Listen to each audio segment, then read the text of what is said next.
Charlotte? What could she want with Lapine Pauline? Pretty please with the cherry on top, Charlotte! Journalist extraordinaire! I read that a gang of criminals tricked the Gardamex by disguising themselves as blubber beasts. It's true, isn't it? It has to be! I've invested all my savings into graph adversarial technology and even taken out a sizable bank loan. I'm begging you like the beggiest beggar. Okay.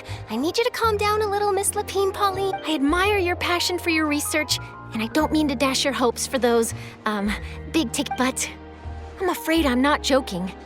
The Blubber Beast incident was a short story mailed to us by an anonymous amateur Oh, Paimon sees what happened here. Sounds like the report Lapine Pauline read in the Steambird wasn't... Funnily enough, I actually remember being in a meeting where the editing team was debating the potential risk of misleading the public with this story. But to our surprise, they fully supported us printing it. They figured that the false intel would be a great way to do. In truth, Gardamex are extremely sophisticated in their capabilities. They can identify criminals just as reliably as the best human guards, so a crude disguise. Since we ran that story, the Maison Gardiennage has made a slew of arrests, including, one. So I knew this story had helped out law enforcement. But this is the first time I'm learning of an innocent citizen being deceived by it.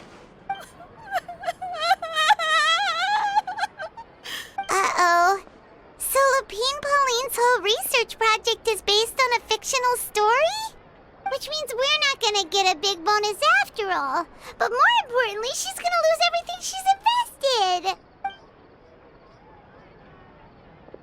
Traveler! Paimon! You're back! I was in the area taking some photos for a story when I got to talking to Miss Lapine Pauline about her research. She told me about your collaboration. She was hoping I could write an article to spread awareness about image recognition technology.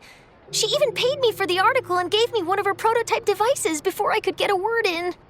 I unfortunately had to dash her hopes, and I'm afraid all your hard work was in vain too. This is a new situation for us too. It's such a pity. It seems like the author was only trying to make the story interesting, and the Maison Gardiennage only had... Wait, Miss Lapine Pauline? What are you... I'm gonna pick a fight with a Gardamec, head to the opera at Biclez, and get a one-way ticket to the Fortress of Meropide. That way, I won't have to repay my debts. It's the only way I can afford to keep on living. Whoa, there's no need to go that far. I mean, come on, look at you.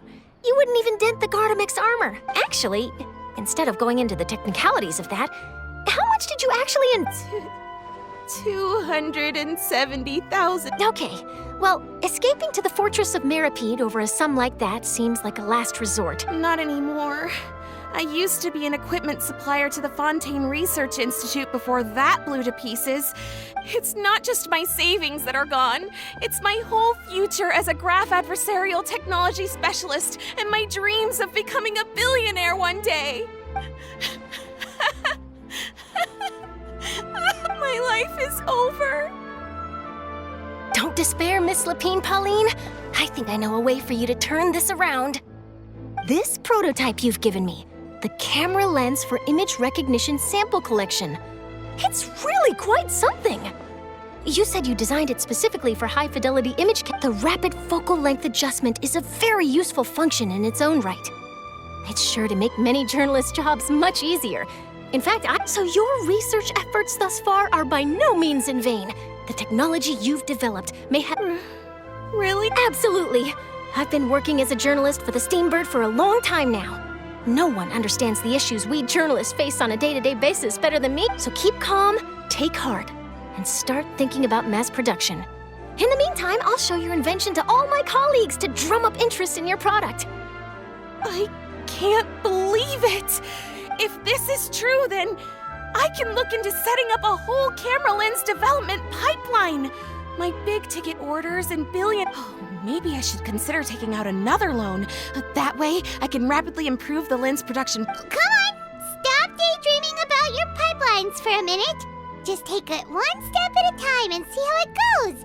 There's no sense at putting all your eggs in one basket before. And I can probably speak to some people I know and license my image recognition device to a workshop to raise some funds. There's no time to lose. I need to get to work. Early bird gets the worm. Can you believe her? Paimon's pretty sure our advice went in one ear and out. It's understandable. When inspiration and passion strike at the same time, it's all too easy to throw yourself headfirst into your work and forget about. But don't you worry. I'm gonna write an article on all this, and I'll be checking in on her regularly. Her research has the potential to benefit the entire journalistic community. I'll give her plenty of input to stop her from going down any rabbit holes and make sure. It's reassuring to know that you'll be looking out for her, Charlotte. Actually, you know what? Why don't you two take this prototype lens? It takes the right person to get the most out of a new technology. In your hands, it's sure to capture some amazing sight. Thanks a lot, Charlotte. No bonus, no biggie. This makes everything worth it. You're welcome. I got something out of this too.